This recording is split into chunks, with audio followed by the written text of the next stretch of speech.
हवाई जरूर बना के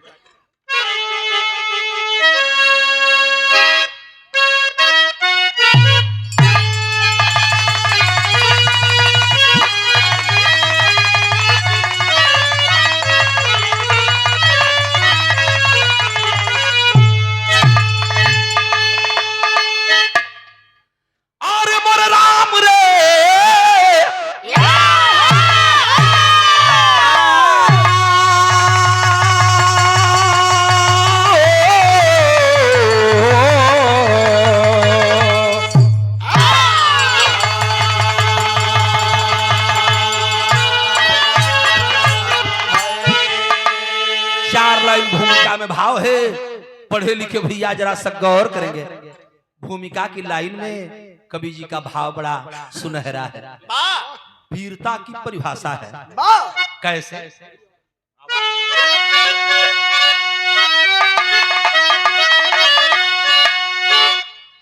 कि वीरता बरंगना न होती सत्ताधारियों की,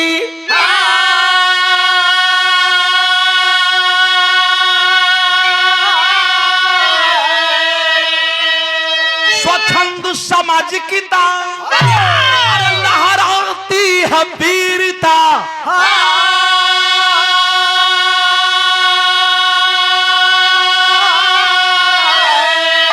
वीरता विनम्र कर्मठ निरीहों से,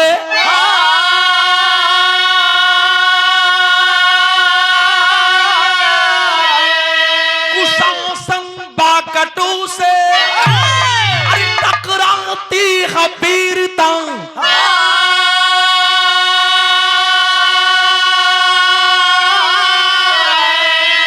तो वीरता आजादी की सच्ची पुजारनी,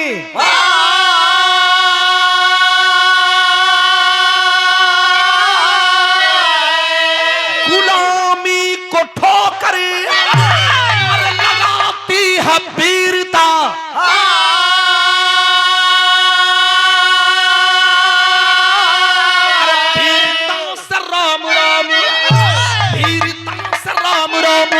प्रफुल्लित प्रसन्न चित्ती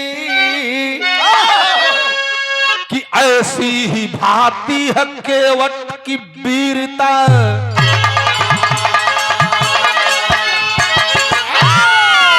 भैया हम उस देश के वासी हैं जिस देश में गंगा बहती है। हिंदुस्तान में रहने वाले लोगों, हिंदुस्तान को लिखने वाले इतिहासकारों ने कहीं न कहीं झुंड में चलने वाले लोग, देश की आजादी के लिए लाखों लोग कुर्बान हो गए, लेकिन कहीं न कहीं हमारे इतिहास को छुपाया गया। यहाँ के मूल निवासियों के इतिहास को छुपाया गया, यहाँ के जंगबाज लड़ने वाले लोगों के इतिहास को छुपाया गया। मंगल पांडे को दुनिया के लोग जानते हैं। बिरहा सुनने वाले पढ़ा लिखा समाज बैठा है, जरा सा 2 मिनट मेरी बात पर गौर करिएगा। मंगल पांडे को दुनिया के लोग जानते हैं। हिंदुस्तान का प्रथम संग्राम जब हुआ, आजादी की प्रथम लड़ाई हुई, तो मंगल पांडे का नाम पहले पेज पर आता है। लेकिन मंगल पांडे के अंदर क्रांतिकारी की अलख जगाने वाला व्यक्ति, क्रांतिकारी की चिंगारी को जलाने वाला व्यक्ति माता दीन भंगी को कोई नहीं जानता। इसलिए कि मंगल पांडे जाति के ब्राह्मण थे और माता दीन भंगी जो क्रांतिकारी की आग लगाया, जिसके पहले कहने पर पहला संग्राम छिड़ा, वो माता दीन भंगी एक भंगी समाज का था, मुसहर समाज का था। इसलिए माता दीन भंगी का नाम कोई नहीं लेता और मंगल पांडे का नाम दुनिया जानती है। बम के अंदर चर्बी है, बम के अंदर गाय और सूअर की चर्बी है। इस बात को बताने वाला व्यक्ति शूद्र समाज का बेटा जो चिंगारी जलाया, जिस पर बड़े बड़े क्रांतिकारी आए, शहीद हो गए। इसी तरह भीड़ के पीछे आगे चलने वाले एक आदमी का नाम तो दुनिया के लोग जान गए, लेकिन पीछवा कितना लोग शहीद हो गए न, ओकर इतिहास छुपा दिया गया। राजाओं में तमाम राजाओं का नाम आता है, लेकिन कुछ राजा ऐसे भी हुए, कुछ ऐसे महापुरुष हुए जिनको लोगों ने छुपाने का काम किया। यहीं से भूमिका लेकर के बिरहा की स्टोरी शुरू है, और बिरहा की स्टोरी शुरुआत कल गल मास्टर एक लाइन गजल बा। और कौन गजल बा तनी से दे दो बेटा। राम भैया कैसे है?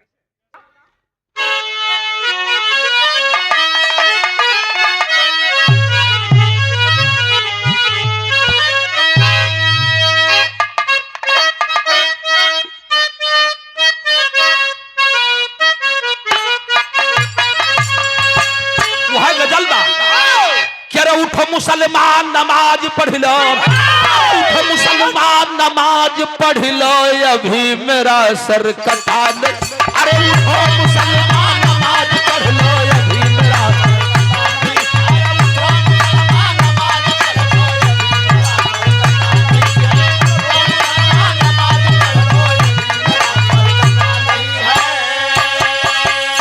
उठो मुसलमान नमाज पढ़ लो, सर कटा नहीं है, अभी मेरा सर कटा नहीं है। हुसैन ने जो दिया शहादत, हुसैन ने जो दिया शहादत वैसा कोई दिया। हुसैन ने जो दिया शहादत वैसा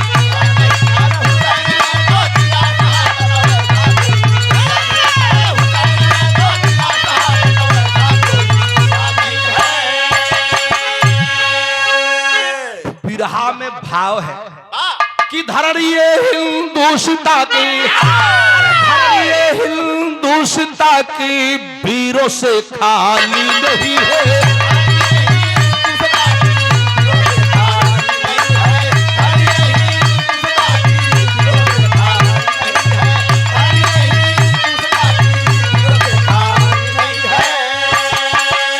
धरणिये हिंदुस्ता की वीरों से खाली नहीं है, वीरों से खाली नहीं है।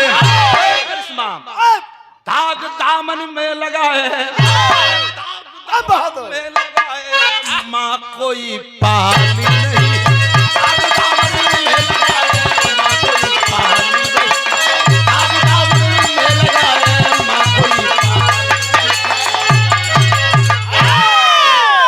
भैया हम आजादी की लड़ाई के लिए आतुर थे, देश मेरा आजाद हो जाए, यही जनमानस में गूंज रहा था। ऐसे समय में एक पीड़ा मैं आपके सामने लाने जा रहा हूं, और बिरहा के करबा नाच जाई दिमाग। गौर करेंगे 15-20 मिनट, बड़ा अनोखा चीज। भाव कितना सुंदर है।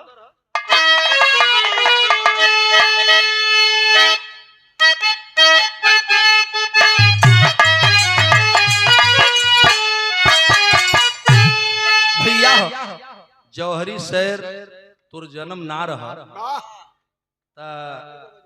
ओकरा पहले रामदेव उस्ताद में बेचनो भैया गाँव शुरुआत बुल्लू उस्ताद को खतुओ को हाई कहा गोरों की लाल सलाका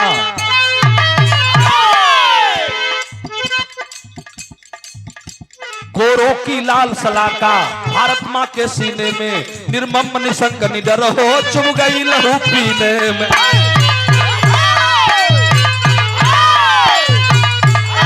उस दिन भी वेतन भोगी, उस दिन भी वेतन भोगी, सत्ता से लेके पैसे संगीन लिए चलते थे वह देशद्रोह के भय से। ऐसे में उठी कैसे सुन अर्थनाद माता की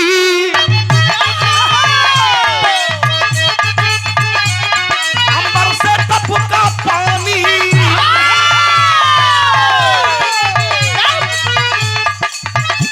सोए से जाग उठी कुछ आरती नई जवानी अच्छा के लिए कमर कसी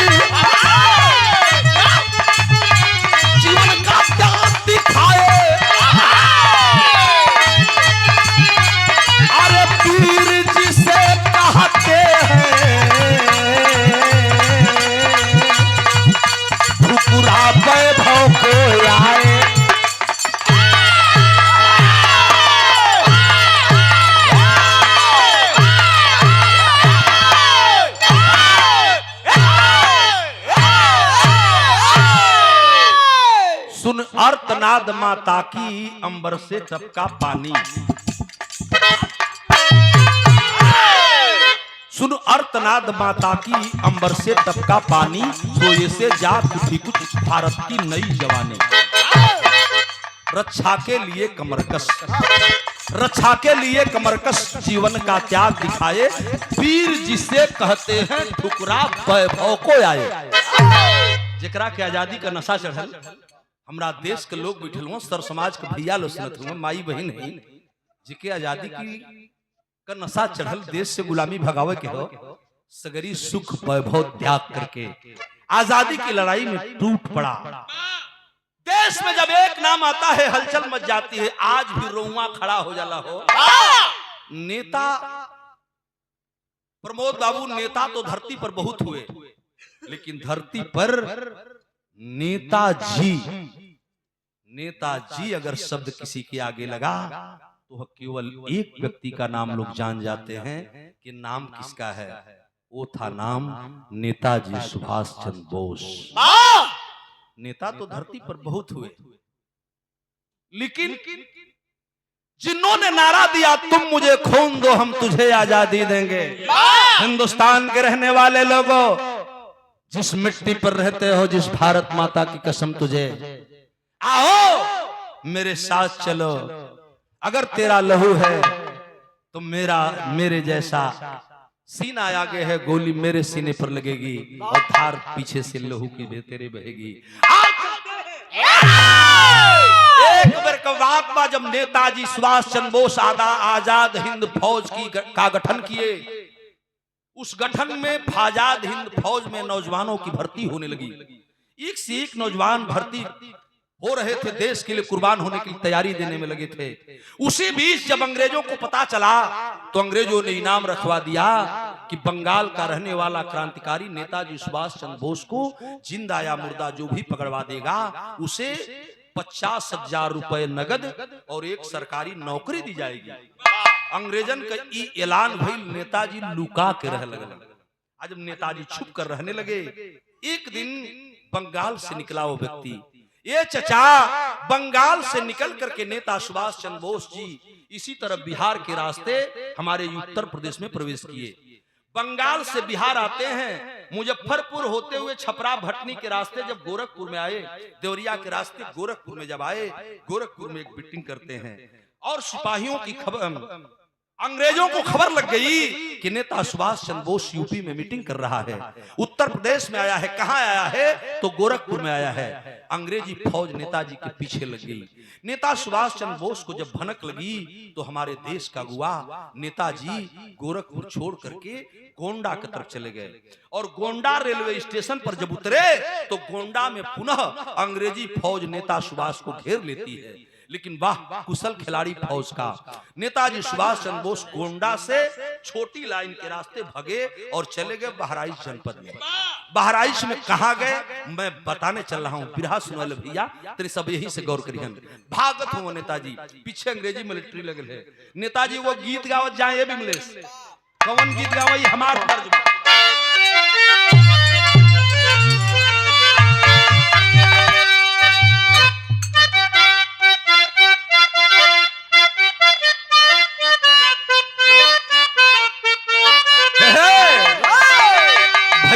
जमाना रहल तो उ लोग मुंगरी से मार मार दहिया दिला तू करिश्मा, उ जमाना रहल तो लो समय लोग ना जहिया मारे तहिया मछरी खियावला जरूर। हम गौली एगो कैसेट में कौन कि भैया के फंसा के भौजी, भैया के फंसा के भौजी काट ताड़ी चानी हमारा बुरुबक भैयावे पर, हमारा बुरुबक भैयावे पर अरे करली फुटानी हमारा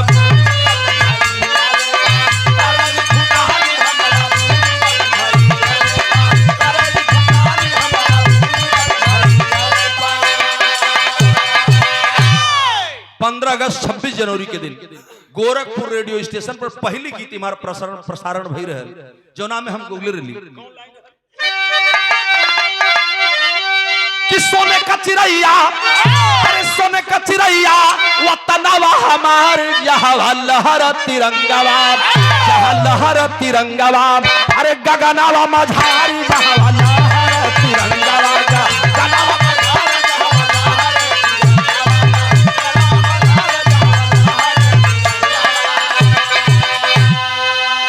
अंग्रेजवन के भैया बताओ कि अंग्रेजवन के दुल्हन और हिंदुस्तानियन के दूल्हा बना के लोग लहावा, तो नेताजी अपने गीत गावा, वही गीतिया में को बात कह जात रहा, खोजी हम तोह के जो कहियो भेटैबू, ए गोरिया लंदन वाली, खोजी हम तोह के जो कहियो भेटैबू, तो ऐसा न छुअबा गोरी लंदन,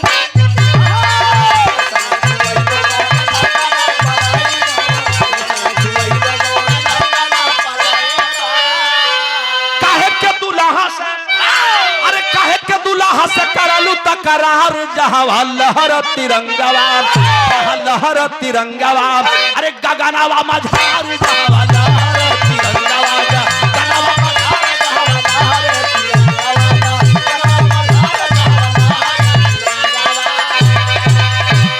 गोंडा से उतरे और उतर करके नेता सुभाष चंद्र बोस बहराइच चले गए। बहराइच में एक तहसील पड़ती है मेरे बाबूजी, जिस तहसील का नाम है नानपारा। नानपारा में उतरे और जब नानपारा से उतरे तो नानपारा के उत्तर की तरफ चले और नानपारा से जब उत्तर पकड़े, नहर का बैराज है, जो भाई गए होंगे नानपारा से उतर के जो ही उत्तर की तरफ आप जाएंगे तो 4, 5, 7 किलोमीटर के बाद तो नेपाल शुरू हो जाता है। लेकिन वही नानपारा के बगलिया में एक छोटा सा बाजार है, स्टेशन है। वही बाजार के बगल में जब नेताजी जात रहलन, कोई के खबर लग गई कि नेता सुभाष गोरखपुर से चल के गोंडा या गोंडा से बहराइच में आ गया है, पता करो नेता की मीटिंग कहां होने वाली है। लोग पता कैलो और नेताजी के पीछे अंग्रेजी मिलिट्री लग गई। नेताजी के ऊपर इनाम रखा है। मेरे ही देश का रहने वाला एक पागल आदमी खुफिया का काम कर दिया। जौना देश में बड़े बड़े देशभक्त पैदा भई ना, लोग बतावल ना कि वो देश में सारे गद्दारन कभी कभी न रहे। एक आदमी जिसका नाम था श्री राम सिंह, बाबू श्री राम सिंह धोखा किया, नेताजी को पहचान लिया और जब पहचान लिया तो वो काम कैलस विदेशिया लगल विमलेश कि दिया है खबर की, ये चाचा दिया है खबर की पापी अंग्रेजवन से, अरे पीछा कैला नेता के तब गोरे दुश्मना,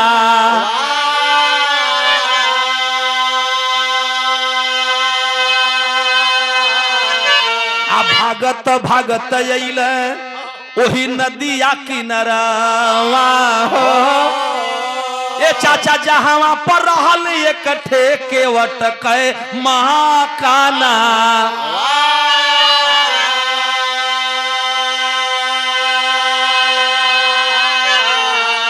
आया आनंद पालंग रहे,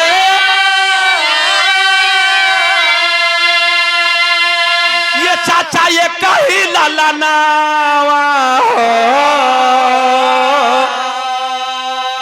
वही दिन लाया करी गावा नावा सुगाना, नयन भरी सजनी की, नयन भरी सजनी की देखहु न पवलई हो, कि ये चाचा जननी का सुना ले रोदनावा सुगाना।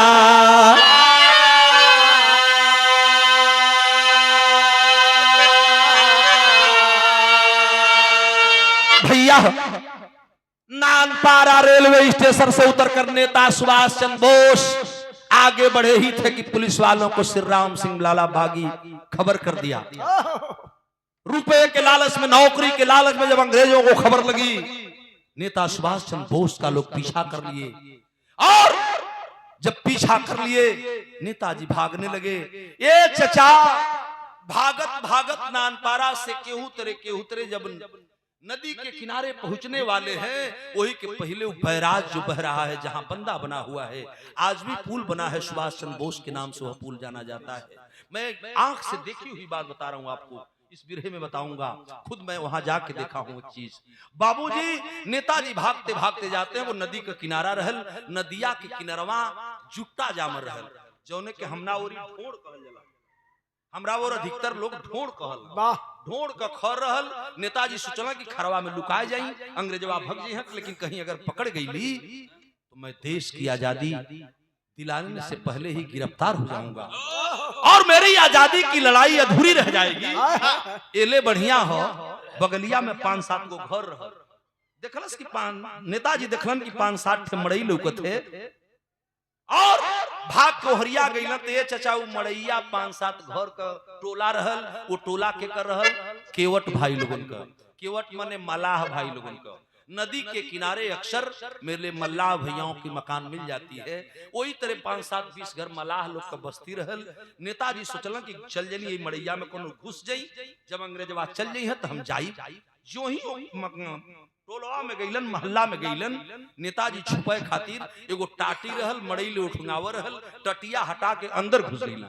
आ जब अंदरवा घुसला तो अंदरवा अंगना मतिन मड़ैया बनल रहल, वही में एगो नौजवान लड़का रहल, देखते खड़ा हुआ, एक टक ताकल लगला है, कहीं मैं सपना तो नहीं देख रहा हूं।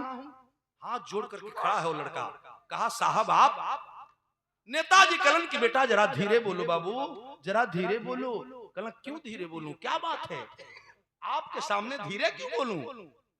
आप हमारे देवता हुआ ना, हम ठीक चिन्हत है ना। नेताजी कहलन क्या जानना चाहते हो? कहलन आप नेता सुभाष चंद्र बोस हैं ना साहब? कहलन ठीक पहचान रहे हो, मेरी मीटिंग लगी है धर्मापुर और यही मैं बंधे पर जा रहा था, अंग्रेज मेरे पीछे लग गए हैं, सोचा कि 2 वक्त यहीं बिता लूं, उसके बाद जाऊं। आज जब इतना बतिया नेताजी वो लइकवा से बतियावत रहला, तो ले बाबूजी वो पूरा मल्लाह बस्ती के अंग्रेजवा कुल घेर ले, आवाज लगा दिया, अरे इस मोहल्ले में रहने वाले केवट बिरादरी के लोगों, मल्लाह निषाद समाज, जो भी समाज के लोग रहते हो, नेता सुभाष को बाहर कर दो वरना पूरी बस्ती को जलाकर खाक कर दिया जाएगा।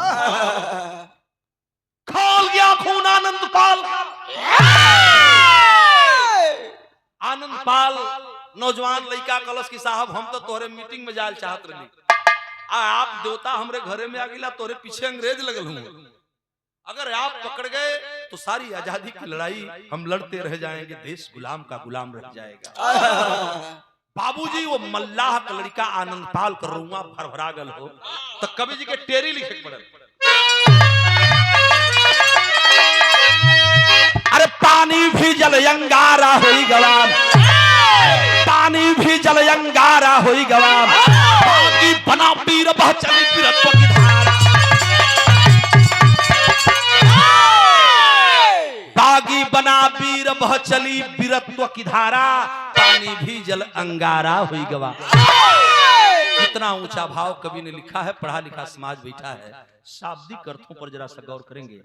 बागी बना वीर बह चली वीरत्व की धारा, पानी भी जल अंगारा हुई गवा। तड़प उठा वह बालक, कहा नेताजी चिल्लाने दीजिए इस भेड़ियों को, रुक जाइए। हलन करे आनंदपाल, अंग्रेज साले धमकी दे रहे हैं कि जौले हम घरवा में रहब तो पूरा लोगन का मड़ैया जरा दी हंसो, और हमरा खातिर ये पूरा बस्ती जल जाए, ये बर्दाश्त न बा। इससे तो बढ़िया है कि मैं जल करके अंग्रेजों के सामने जा करके सीने पर गोली झेल जाऊं। आनंदपाल जाके दोनों गुड़वा छान लेलस, ये चचा दोनों गुड़वा छान करके आनंदपाल कहलक कि नेताजी चल जी चल जइहा, लेकिन मेरा भी जन्म इसी मिट्टी में हुआ है, हम हूँ भारत माई का लाल है, ये लिए ये साले अंग्रेज दरवाजे पर चिल्ला रहे हैं ना, आपके सीने में गोली लगा उसके पहले यह केवट का बेटा आनंदपाल गोली झेलेगा। तो तीसरी बार अंग्रेजों का ऐलान हो गया कि नेता सुभाष चंद्र बोस जल्दी मकान से बाहर निकल जाओ, वरना हम माचिस के तिल्ली जलाकर पूरे मकान को जला डालेंगे। इस बस्ती में रहने वाले लोगों, जिस घर में नेता सुभाष चंद्र बोस छुपा है उसे बाहर कर दो, नहीं तो हम एक एक को बीन करके मारेंगे। ई बतिया जब आनंदपाल सुनलन, नेता सुभाष चंद्र बोस जो घरवा में हुआ, जब सुनलन न चचा रुआ कांप लगलो आ निकले कह चाहत हुआ तो लइकवा गोड़वा छनले है आ कल नेताजी गोली खाए जात बा न, एकरे पहले तोहके भारत माई का क्रिया कसम भारत माई का जात हुआ तो हमरा के एगो काम ना कह देता कि तो हमके गोली मार दा आ नहीं तो हमारे को काम करा। जब भारत माई के क्रिया धरा के लइका एगो बात कहलस, रोंगे बन बना गई, लग गई लाल बिहारी मिश्रा।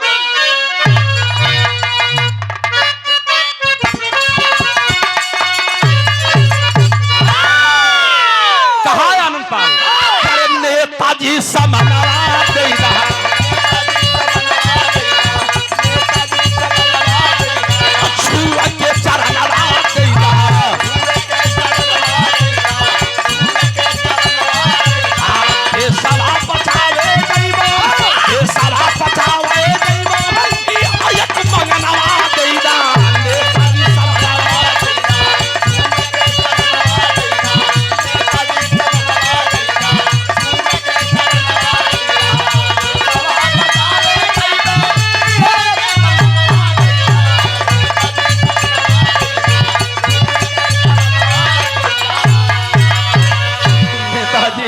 नेताजी कसम हिंदुस्तान के भारत माँ के कसम है जौन ड्रेसवा पहिरले हुआ है जौन कब्बा टपकोले हमारी ओलौरवा ई कुल तनी सा हमके ना दे देता। कल तुम क्या करोगे बेटे, ये लेकर के क्या करोगे? कल ना देबा तो भारत माई के क्रिया तोहर गोड़वा हम छोड़बो न करब। तब तक अंग्रेजों की चौथी बार आवाज आ गई कि नेता सुभाष चंद्र बोस जल्दी बाहर निकलो वरना मकानों को जलाकर हम खाक कर देंगे। घबरा गए मेरे नेता। आनंदपाल चिघाड़ मारता है, कलश किए नेताजी का ये चाहत हुआ कि हमारी समहनवा तोहरी समहनवा पूरा बस्तिया जर जा। आज जब ये बात कहलस न ये चाचा तो नेताजी की अखिया में आंसू भर गई और तुरंत नेताजी अपन कपड़वा उतार के लड़कवा के देवे लगला। अब भइल का तनी हाई देख बिरा कि नेताजी लिवास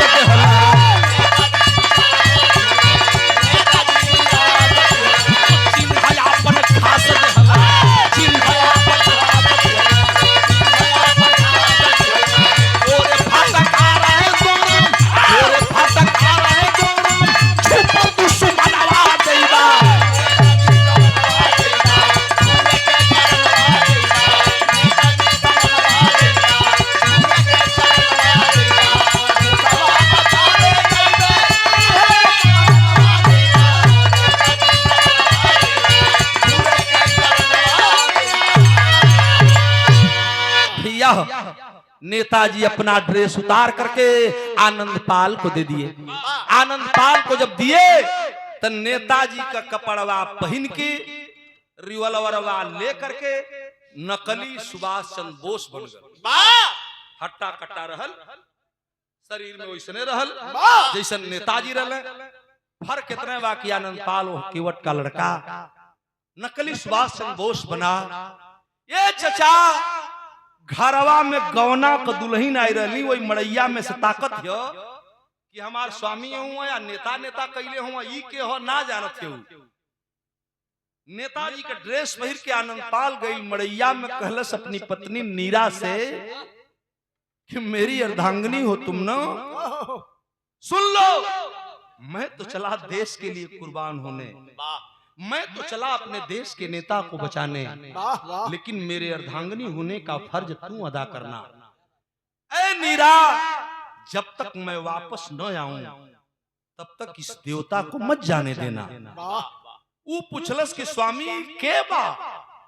तब आनंदपाल बतौलस करे पगली हमरे देश के नेता जिके लोग नेताजी कहते हैं, यही नेता सुभाष चंद्र बोस हैं। नीरा के आंखों से आंसू छलक पड़ा। कहा कि स्वामी कसम भारत माई का जौले आप लौट के न आइबा तोले हम इनके घरवा में से न जाए दे। और अंग्रेज कुछ न बिगाड़ पाए। रिवॉल्वर लिया, हाथ में चमकाता हुआ नेताजी के चरण को छूमता है और पैरिया छूम करके वो आनंदपाल मल्लाह का बेटा बाहर निकला। चारों तरफ अंग्रेजी मिलिट्री घेर चुकी थी महल को, वो महल्ले को फोर्स घेरी थी। एगो अंग्रेज यहाँ खड़ा बा, एगो यहाँ खड़ा बा, एगो यहाँ खड़ा बा, एगो यहाँ खड़ा बा, यहाँ खड़ा बा, यहाँ खड़ा बा। नेताजी जिधर से निकले गोली का निशाना बना के मार देना है, यही अंग्रेज सोच रहे थे। उ देवारा का खिलाड़ी रहल, नदी के किनारे घर रहल, मलाहे का लड़का रहल। आनंदपाल नेताजी के रिवाल्वर को हाथ में ले लिया, समझ गया एक राउंड गोली इस रिवाल्वर में है और एक राउंड गोली मेरे पट्टे में है। एक राउंड का मतलब रिवाल्वर में 6 गोली होगी, 6 गोली की रिवाल्वर भरी हुई है। बाहर निकला और जब बाहर निकला तो बिरहा गजब हो गया।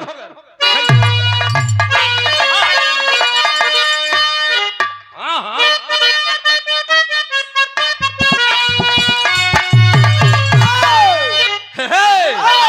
अरे बन के सुबास है खुखार चल दिया, अरे बन के खुखार है, अरे बन के सुबास है खुखार चल दिया, केसवा का हमारे दुलार चल दिया।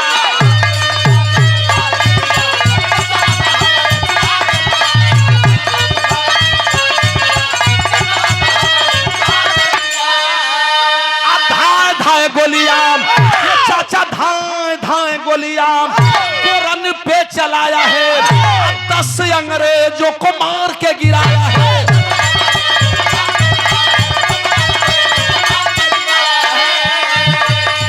अरे यूपी वाला शेर बंची खार चल दिया, अरे यूपी वाला शेर बंची खार चल दिया, देश बदे देश का दीवार।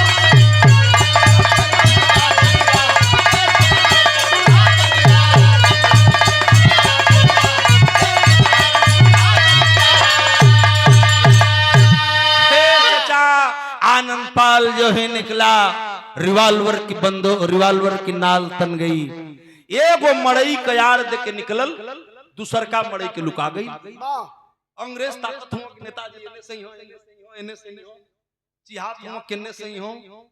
आ तौले तीसर की मड़ई देख के इतर जैसे स्कूलवा का गेटवा हो, एहर से लुकात बिके आ गेट के बाहर निकल गई।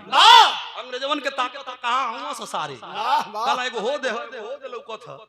बाबूजी मल्लाह का बेटा आनंदपाल रिवाल्वर को एक फायरिंग हवा में करता है और जब गोली मरलस, वो गोली की तरफ सबकी निगाह गई कि इधर ही नेता निकल रहा है और चौकन्ना देख के गली के रास्ते निकलल। इतना तेज भगल चचा कि जो नदिया के किनारवा ढूंढवा जामल रहल, जो जुटवा जामल रहल, ओहरे भागत गई और लुका गई।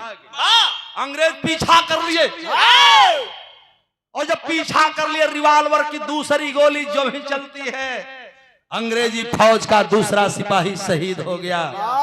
वही जुट्टा में जब एगो अंग्रेज मरल, सगरी अंग्रेज सारे कांपे लगल। सो नेताजी सुभाष तो बहुत खतरनाक आदमी है, भटकेड़ा ना मेरे भाइयों, नहीं तो सब तो मार लेगा। वो सारे तो यह बुझा सो कि नेताजी हुआ, लेकिन आनंदपाल रिवाल्वर की गोली बरसाता हुआ जुट्टा की तरफ जब चला, जो भी अंग्रेज नेता सुभाष समझ के उसको मारना चाहता था, रिवाल्वर की गोली चलती थी और वहीं धाराशाही हो जाता था।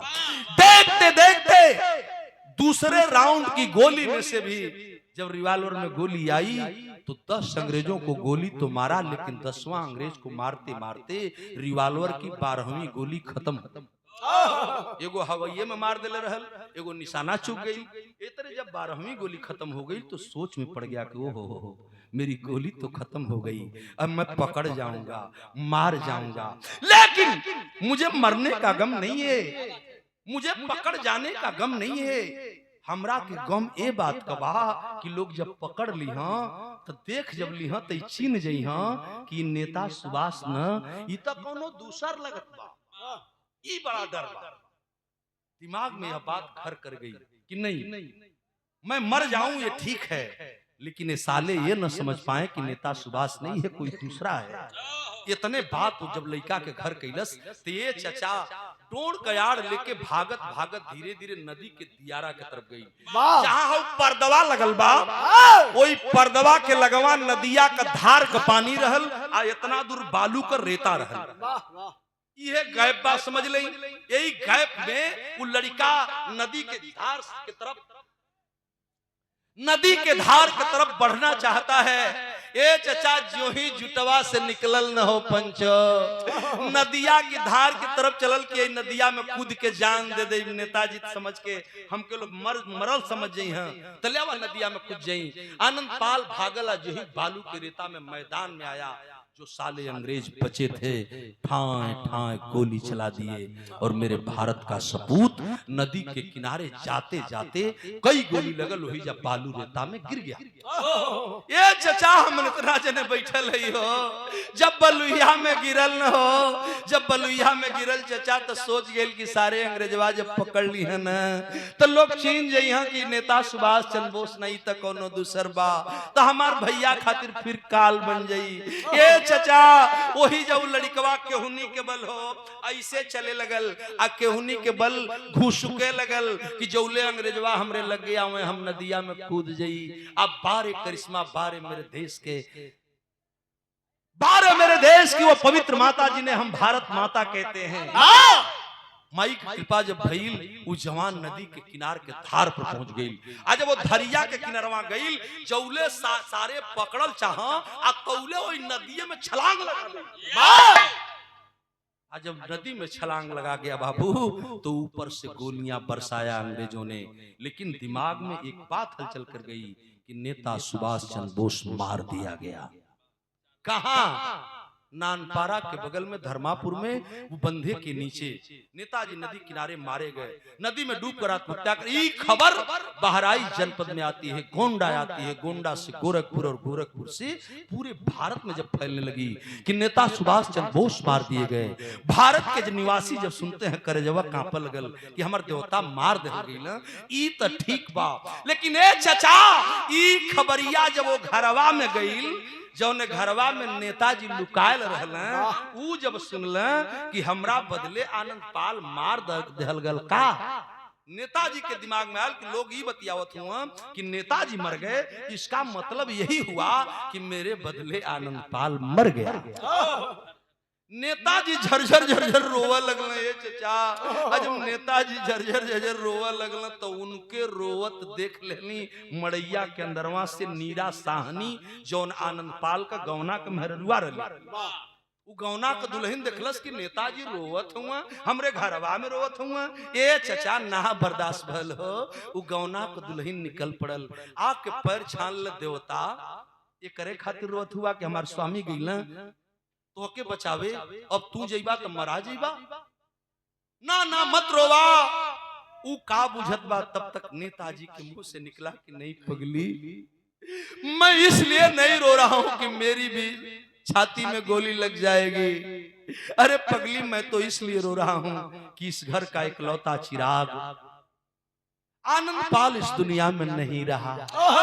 जब गौना का दुल्हन सुनली कि हमारे पति शहीद हो गई ना बाबूजी, अब समझ सकते हैं कि दिल पर क्या गुजरी होगी। टूट गई औरत और टूट करके एक बात कहने लगी और वो लड़की कहती क्या है नेताजी से, जाके हाथ जुड़लस कलस हमार सैया क्रिया धरा के गई लुवन कि जौले हम न आई तौले हमारी नेताजी के घरवा में से मच जाए दी है। तो नेताजी कसम हिंदुस्तान की आपको घर से नहीं जाना चाहिए।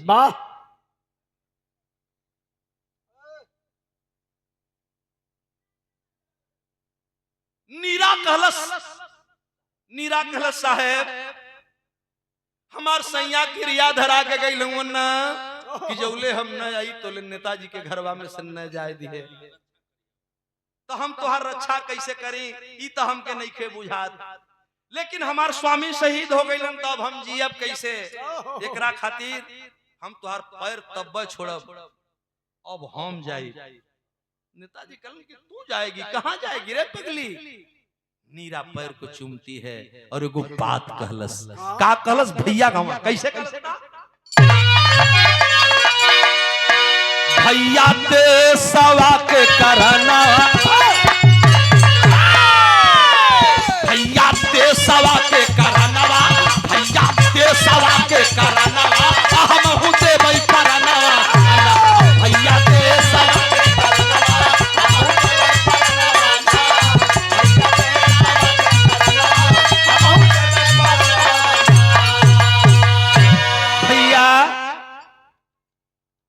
पैरिया तो हर चुमत ही हमके खाली इजाजत दे दा। मट्टी उठौलस, आंगन की मट्टी उठा करके नेताजी का चरण चुलस और चूम करके अपने ललाट ले लगुलस और कलश की अभी आई अंग्रेज साला तेकरे मातिर मस्त रहलन।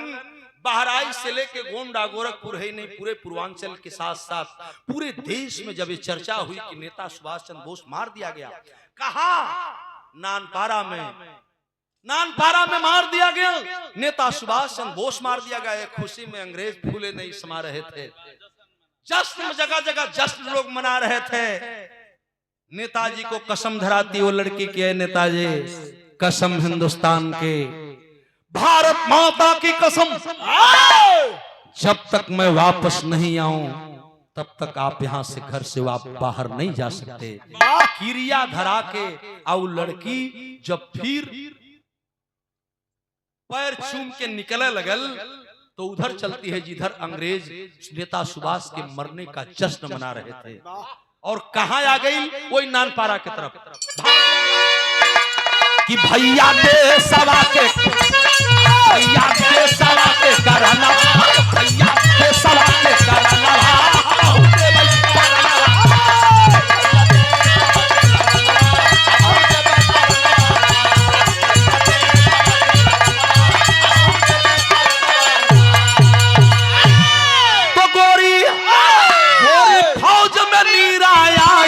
रामा रामा यार हमरे रामा रामा, गोरी फौज में नीरा आया, गोरी फौज में नीरा, पापी बैठल बा हो सगवा, रही ले तरह लयंगा, रही ले तरह लयंगा, पापी बैठल बा हो सगवा, गौल लड़की है मुस्का, भैया के सवा के करना, सवा के करना,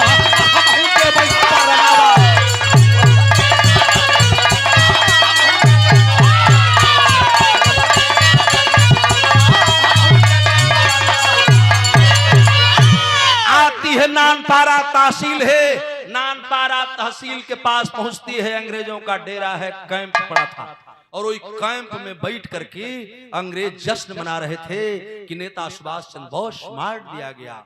इस खुशी में थे और इसी खुशी में वो शरीक होने के लिए जब उधर गई तो अंग्रेजवा सारे हमारे हिंदुस्तान की बहन बेटी की बेटी न समझा। अंग्रेजों की निगाह पड़ी, वो लड़की आ रही है, जाओ एक प्यून को जो गार्ड था चपरासी को खबर दिए उस लड़की को पकड़ के लाओ, जाओ उस लड़की को पकड़ के लाओ। जब उस लड़की को पकड़ने के लिए लोग जाते हैं, लड़की मुस्कुरा पड़ी है, कहते हैं लड़की टलो टलो, तुमको साहब बुलाया है।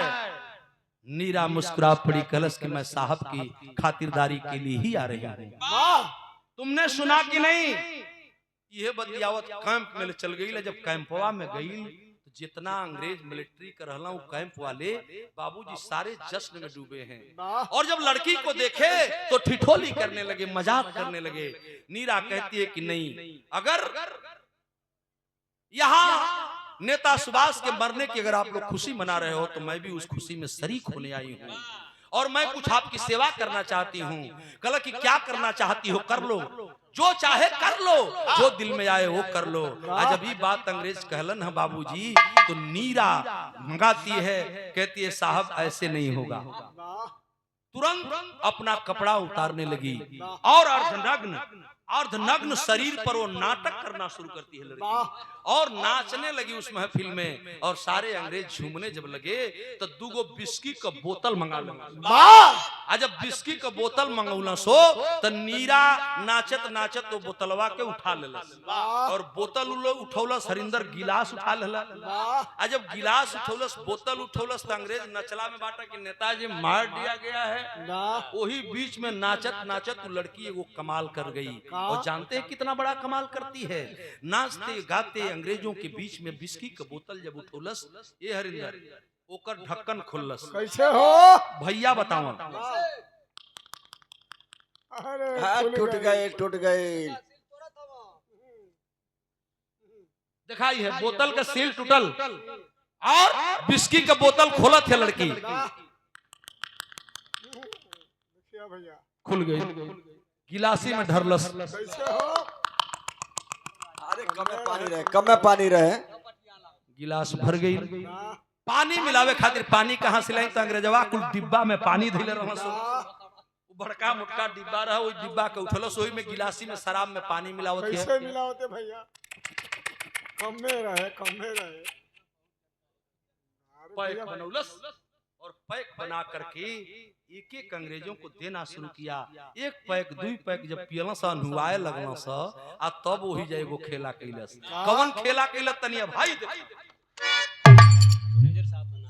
पिया ललत एगो काम कर देला का पापी बैठल बा हो सगवा, पापी बैठल बा हो सगवा, रही रही ले तरह लयंगड़, रही रही ले तरह लयंगड़, हली हली बिस्की का बोतल उठा, हली बिस्की का बोतल उठा, अब जहर मिलाई पिलाई 17 को, जहर मिलाई पिलाई 17 को, नीता मनावा, 17 को, नीता मनावा,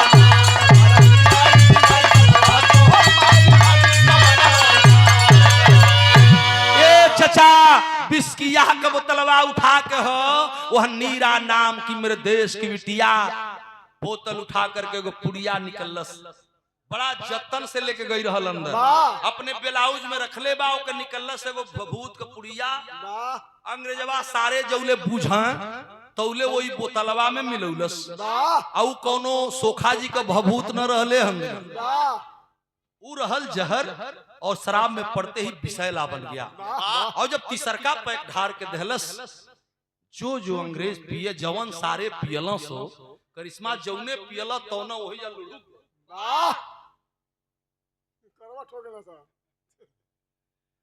पियला कुल वही जा लुढ़कत गई ना। एक गो दू गो तीन गो करते करते 18 अंग्रेजों की टोली थी।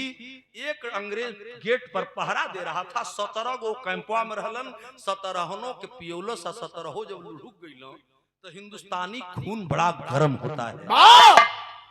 अब तक तो नीरा शांत थी, लेकिन जब दिमाग में आया कि मैंने नेताजी के मरने का बदला जो ये जश्न मना रहे थे, मैंने उस जश्न का बदला अपने पति के शहीद होने के बदले में ले लिया। अबले तो लड़कियां शांत रहले चचा, आज जब खून गरम भइल तो ही में जब हम बताइला, अक्सर बोले हैं बिरहा के मंच पर आप सुना करते हैं कि हिंदुस्तानी खून बड़ा गर्म होता है। जब तक ये हिंदुस्तान का खून ठंडा है तब तक तो गनीमत है, लेकिन हिंदुस्तान का गर्म खून अगर गर्म हो गया तो किसी विदेशी खून में वो ताकत नहीं है जो गर्म खून को ठंडा कर दे, ठंडा कर दे, ठंडा कर दे। जब खून खौलल, वो लड़कियां इनकलाब जिंदाबाद भारत माई का जय बोले लगल। जब 17 अंग्रेज लुढ़क गई ना शराब पी के जहर पी करके, तो वही कैंपवा में इनकलाब जिंदाबाद भारत माई का जयकारा बोले लगल। तौले गेटवा पर जौन खड़ा रहल, पहरवा देत रहल राइफलवा लेके, तो आप लोग देखले वहीन जो पहरेदार होता था कबो कबो थाना में अबहिन भी संगीन लेकर के पहरा देते हैं। संगीन का मतलब ये होला, संगीन का मतलब ये होला कि राइफलवा की मुहवा पर चाकू लगल होला। आप देखे होंगे आज भी थाना में जो चीज की ड्यूटी पहरे की लगती है, वो में राइफल रही और राइफलवा के मुहवा पर एगो चाकू लगल है। वो चाकू इतना धारदार और जहरीला होता है कि उसमें जहर होता है। वो देखलस कि यह गई है लड़किया तो कुल शराब पी के नाचत रहल सो, आ का भइल कि कुल कुर्सिया पर लुढ़कल हो सो, आ सगरी त लुढ़कल बाणा कुल, आ इनकलाब जिंदाबाद करत है। इहे बतिया धोखा हो गई, जिंदाबाद करत तू गेटे से बहरा निकल लगल। आ जब गेटवा से बहरा जात रहल भैया तो यही जब धोखा हो गया। वो चपरासी प्यून जो दरवान था, दरवाजे पर खड़ा था, समझ गया कि ओहो यह लड़की हिंदुस्तानी तो जरूर है, लेकिन ये लड़की साधारण नहीं है, ये तो कोई क्रांतिकारी लगती है, और वहीं धोखा कर गया। जानते हैं धोखा कैसा कर दिया?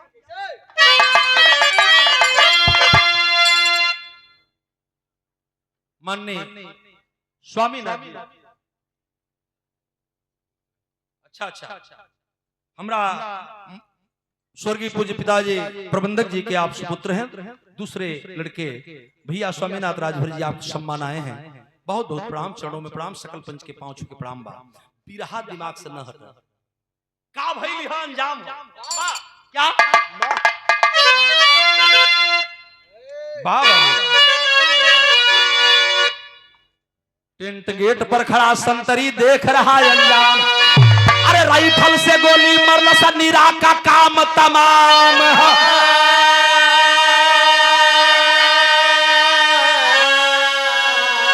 अरे पानी भी जल अंगारा हुई गवाब।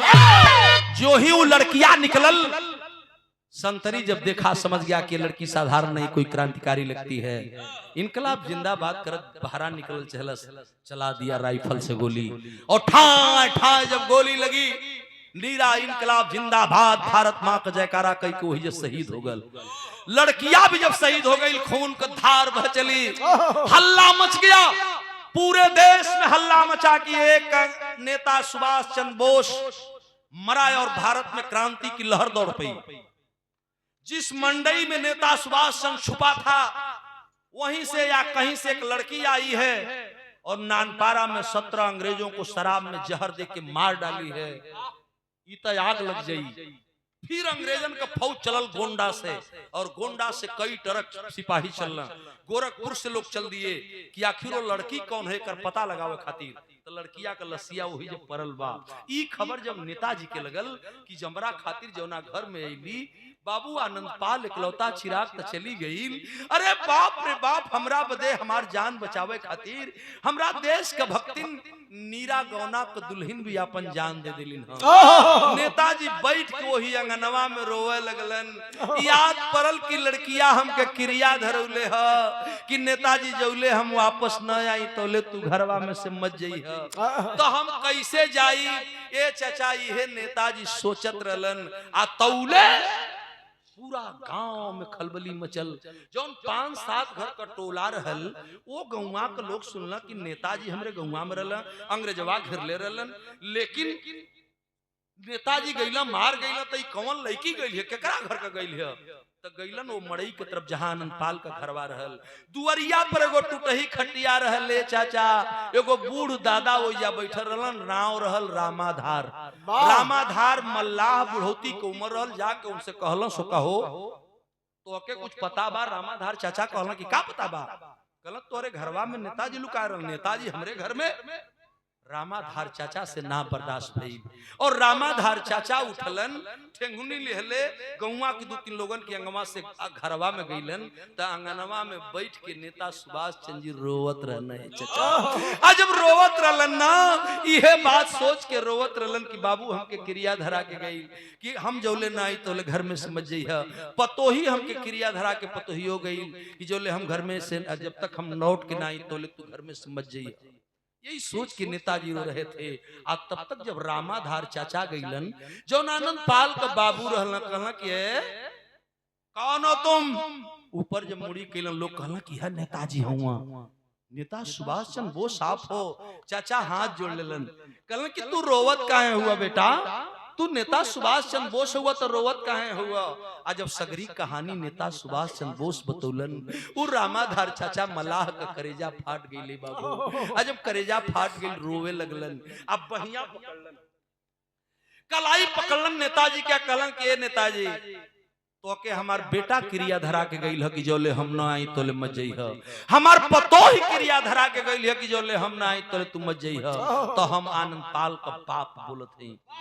और चलिए आगे आगे मैं चलूंगा और मेरे पीछे तुम चलना।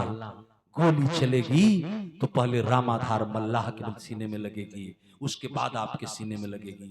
आगे आगे बुढ़ऊ दादा चलना। नेताजी के बहिया पकड़ ले हुआ। नेता सुभाष चंद्र बोस के कुछ बुझाता ना बा, शरीर पर अपन कपड़ा भी ना बा। उ तो जौन पहिरले हुआ तो आनंदपाल को ये लेके आनंदपाल उनको पहिर के तो डूब गई रह नदी में। अब देखा जो ही चाचा निकलना बहरवा बाबू, तो लड़किया का पता लगावत कि वो लड़की कौन थी। पीछे अंग्रेज की फौज उस गांव की तरफ फिर आने लगी कि वो लड़की इसी गांव से गई है। किसके घर की थी ये जानकारी करे खातिर अंग्रेज आवत रहलन। एने से नेताजी निकलल हुआ। अब तो मामला फंस गई। नेताजी गांव छोड़ से निकल लिए थे और अंग्रेज उधर से आ रहे थे। बीच में नेताजी फिर घिर गए। जब दोबारा घेरा गई ना, रामाधार चाचा 68 वर्ष को उम्र रहल, ठेंगुनी ले हुआ। एगो बात कहलन, का एक थे बात कहला बेटा तनी सौर बढ़ जाओ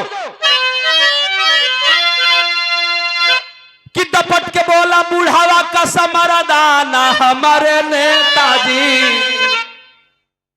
देखो अपन परिवार है, अपन घर बैठल है, बिरहा से पहपट का उठान होगा। बिरहा जगत का एक ही शेर, हमारे जनपद का शेर और इस विद्यालय का शेर। स्वर्गीय बड़े भैया बेचन राजभर इस पहपट को गाया करते थे। कोइया तमाम गौलन, लेकिन ये समय केहू से गावे कहदबा न गवाई जो हम बतावा जाते ई भैया गावा एकर अंदाज तनी देखब से आप का कि दपट के बोला बुढ़ावा का समरदाना हमारे नेताजी आ खबरदार ये आंसू नहीं बहाना हमारे नेताजी। देश के खातिर दिहली आज आपन बेटवा गवाई हो आ गवना का दुल्हन कई दिहली 17 कैसा भाई। अरे बाकी है अभी अपना गला कटाना हमारे नेताजी आ देश भक्त में हिम्मत का खजाना हमारे नेताजी। चलो आगे मैं चलता हूँ और ललकार के आगे लेके गईले चाचा ये तो बजर पर गईले पंचो। जो ही चाचा नेता सुभाष के लेके वो मला बस्तिया में से बहरा आइले अंग्रेज पहुंच गईलन और कलन के रे वो बुढ़े के साथ जो आदमी जा रहा है श्री राम सिंह जो खबर दिया था वो भी साथ में था। कलश की नेताजी तो हई का जात हूँ। अब अंग्रेजवन के तई खुशी रहल ना कि नेताजी मर गई हुआ तो साला अंग्रेजवन के सांप सूंघ गई। कहला कि नेता अगर मर गया तो ये कौन है? कहला कि यह नेताजी हुआ। जब श्री राम सिंह कहा कि यही नेता है तो कहलन कि अगर ये नेता है तो फिर मरा वाला कौन है? फंस गई मामला। अब बुढ़ऊ दादा कहलन कि डरते हो तो आओ मेरे पीछे कदम मिलाई हो आ खईब गोली सीना में आ लेब तो बचाई हो लेकिन अरे मर जाऊं तो माँ की लाज बचाना हमारे नेताजी। ए नेता कसम कहो के भारत माई का ई बुढ़ौती का क्रिया हो। हमार बेटा मर गई, हमार पतोह मर गई तो हरे खातिर अगर हम मर जाई तो हमारे को क्रिया बा कि मर जाऊं तो माँ की लाज बचाना हमारे नेताजी। अरे मर जाऊं तो माँ की लाज बचाना हमारे नेताजी। आय अगर नहीं तो बन जाना जनाना हमारे नेताजी। अगर नहीं तो बन जाना जनाना हमारे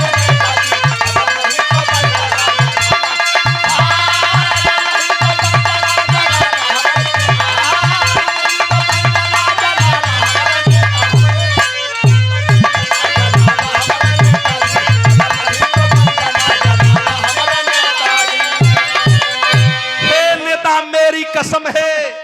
मैंने बेटे का कसम तोड़ दिया, बहू का कसम तोड़ दिया तो मेरी कसम है भारत माता की कसम। गोली मुझे लगेगी मैं पहले गोली झेलूंगा, मर जाऊंगा ये ठीक है कबूल है, लेकिन तुम देश को आजादी जरूर दिला देना। और ऐ नेता अगर आजादी नहीं दिला पाना तो हाथ में कंगन पहन लेना, चूड़ी पहन लेना, पैरों में पायल पहन लेना, लीलरा पर टिकुली साट के मंगिया में सेनूर पहिर के मेहरारू बन जाइए। छोड़ दी हाई आजादी का लड़ाई। ई क्रिया जब रामाधार चाचा कह देहलन न कि अगर न लड़ पैहा तो जाके मेहरारू बन के कोठा पर जाके मोजरा गई हा। जब ये बात नेता से बर्दाश्त न भई, जुट्टा से निकले ही थे नेताजी। अंग्रेजी फौज पीछे से ये सोच रही है नेता है नहीं है, नेता है नहीं है, ये करत रहल तो इसको पकड़ा जाए, जिंदा पकड़ लिया जाए, मारा न जाए। अंग्रेजवा ये सोचत रहल तो नेताजी झुंटा पार करके आगे गईला, जोन बलुइया करे तवा रहल वही मैदानवा में रामाधार चाचा लेके नेताजी के भागत नदिया की ओर जाए लगना। आ जब नदिया की ओर जाए लगना चाचा तो अंग्रेजवन का गोली चल गई। और गोली आके रामाधार चाचा मलाह के सीने में लग गई और चाचा वहीं शहीद हो गए। जब रामाधार चाचा मलाह भी मर गई, नेताजी समझ गए कि साले अंग्रेज जो हमके पकड़ा आ तौले दौड़ करके गईला कि अंग्रेजवन की गोलिया से बढ़िया कि कूद के ही नदिया में जान दे दे। और दौड़ करके नेताजी गए और नदी में कूद गए। आज जब नदी में नेताजी कूद गई ना तो ये चचा हमारे बिरहा के श्रोता बंधु बिरहवा गजब हो गल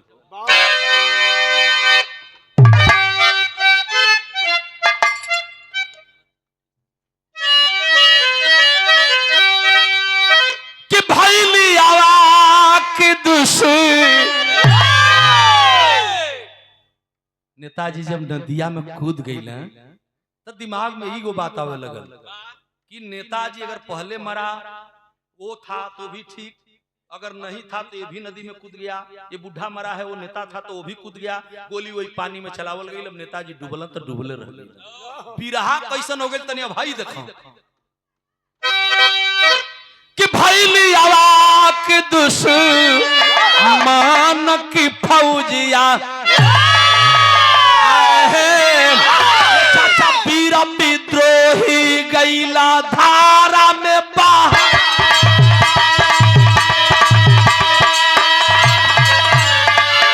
चाचा वीर विद्रोही गईला धारा में बहा।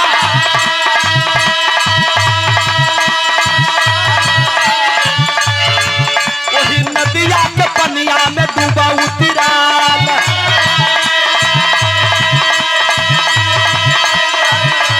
नदिया के पनिया में डूबा उतराल।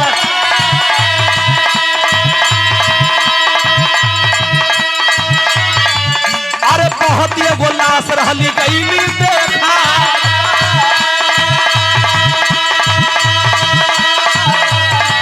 चाचा बहुत ये गोलास रहली गईली देखा।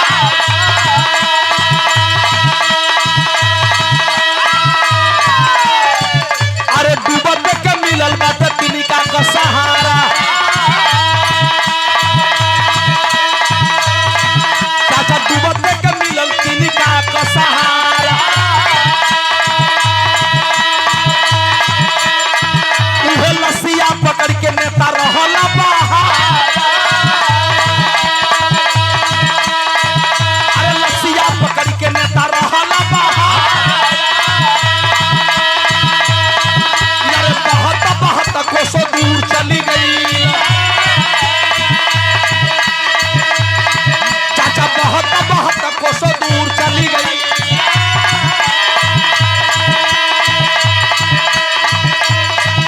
अरे हो गई ना बेहोश और गई ना तीरा। अरे हो गई ना बेहोश नेता गई ना हो तीरा।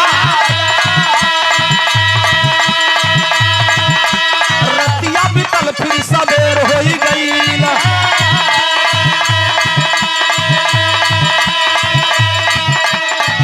अरे रतिया बीतल जब सवेर हो गई।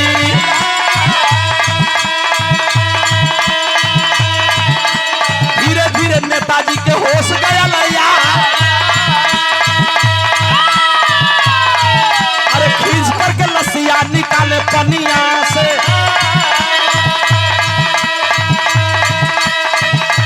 सीज करके लसिया निकाले पनिया।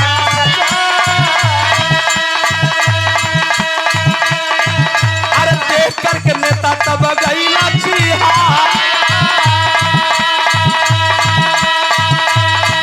और रोई रोई लसिया पयसिया बहावा।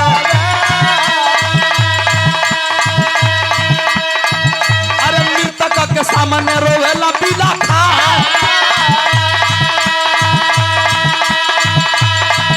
अरे जूता पर मोर जनवा बचौला हमरे भैया।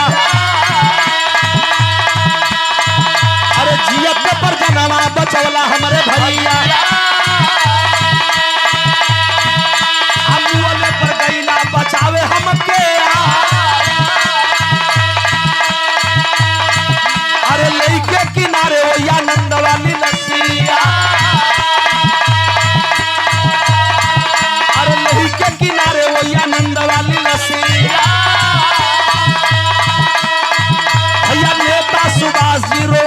पीला था।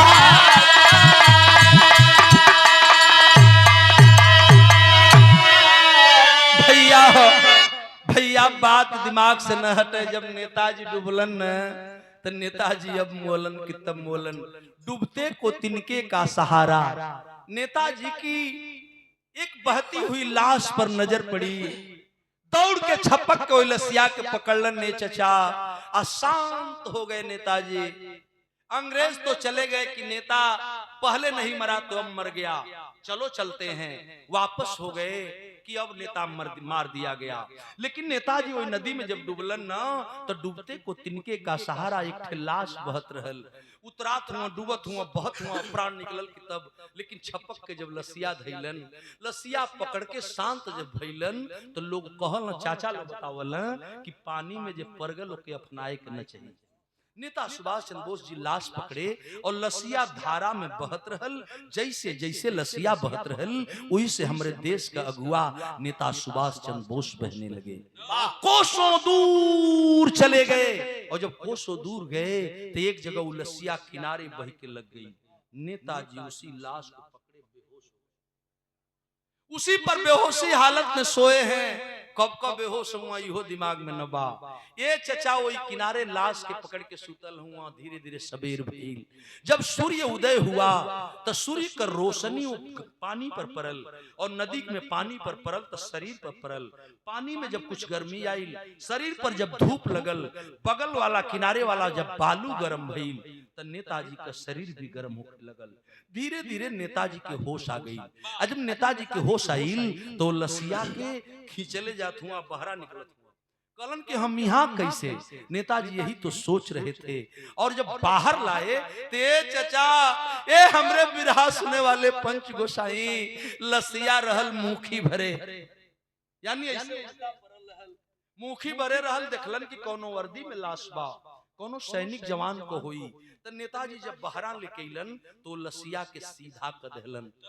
जब लसिया के सीधा कइलन, जब चेहरा पर निगाह पड़ल, ये चाचा बज्जर मार देल सो, फाट गइल करेजा। कलन के रे आनंद पाल तू, अरे पगला आनंद पाल तू, जब तक तू जिंदा था रे पगला तब तक तो तू हमें बचाया ही रे, और मरने के बाद भी मुझे बचाने चला आया। तू कितना महान है रे। वही आनंदपाल की लसिया के लेके कोरा में धोके वही नदिया किनरवा नेताजी रोवा लगल। और रो करके एक बड़ी ऊंची बात नेताजी ने कहा। और जानते हैं कितनी बड़ी बात कहा? लेकर के लसिया नेताजी रोत हुआ और रो के नेताजी आखिरी लाइन में एगो बड़ी ऊंची बात कहलन। कौन सा बात कहलन? वही लाश के लेके बिरहा के आखिरी लगी। ये सादर सम्मान आए हैं। अच्छा, मंजू देवी जी पत्नी अमरजीत राजभर जी, ये आपकी तरफ से आए हैं। बहुत बहुत प्रणाम करता हूँ। सभी पंचों को प्रणाम, जो जैसन हो सकल भैया लोग आपन परिवार है, अपने लोग बैठे हुए सभी को गौरी शंकराचार्य का बहुत बहुत प्रणाम, हार्दिक सादर आभार करते हुए। नेताजी लसिया लेकर रोवत रहले तो बाबू उ कहत का रहला प्रमोद बाबू तनी सब बिरहा हाई देखें।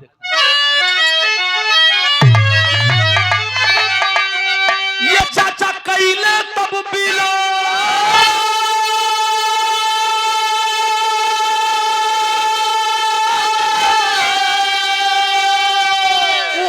हिंद के सारे अखिया से लसिया पशु मन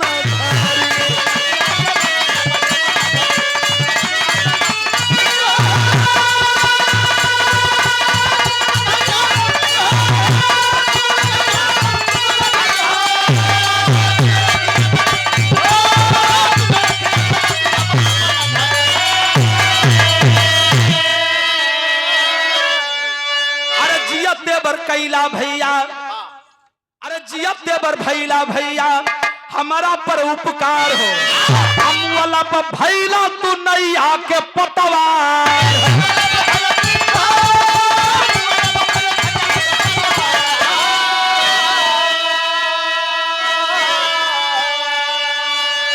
बिना कफन का लाश दिल से कैसे बिसारी, दोनों अखिया से लसिया पशु मन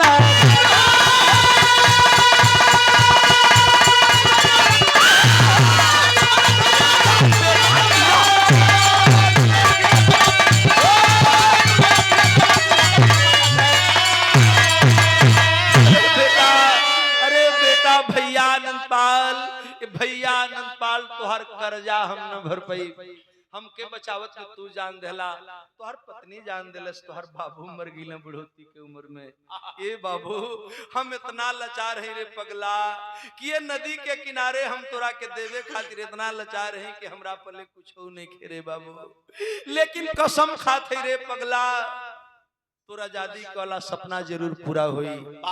हम तो के गज भर कफन भी नहीं खींच दे पावत, एली की जौन हम कपड़वा भी पहले बाड़ी इहो तोरबा। रोने लगे नेता कि इतने बड़े शहीद को मैं गज भर कफन भी नहीं दे पाया। तब वही लाश का जो गोली लगी थी खून सूख चुका था, वही खूनवा का टीका लगूंगा। आज आखिरी मेरी कसम खिला नेता कि सुनो का कसम खाए कि मिली है आजादी हुई हमारी का उद्धार हो, अब तहिया बीरन का राजा मो भारत तोहार।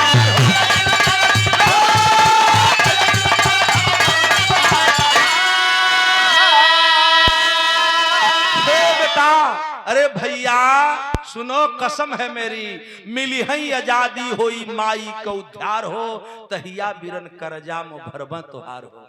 अफसोस तो एक बात कबा, कौना बात के कि बिना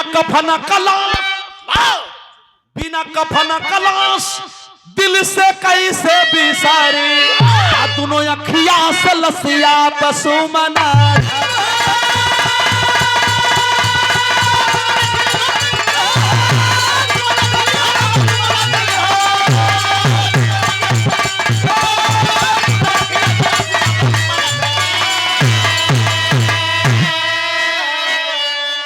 ये सादर 500 की बाटी हम लाचार भैया तोहर समहनवा।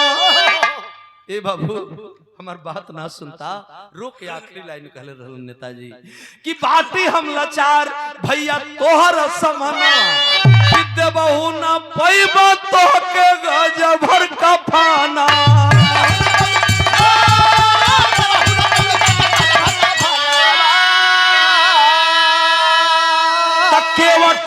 सयाब जाग में रहे दोनों अखिया से लसिया पशु मना।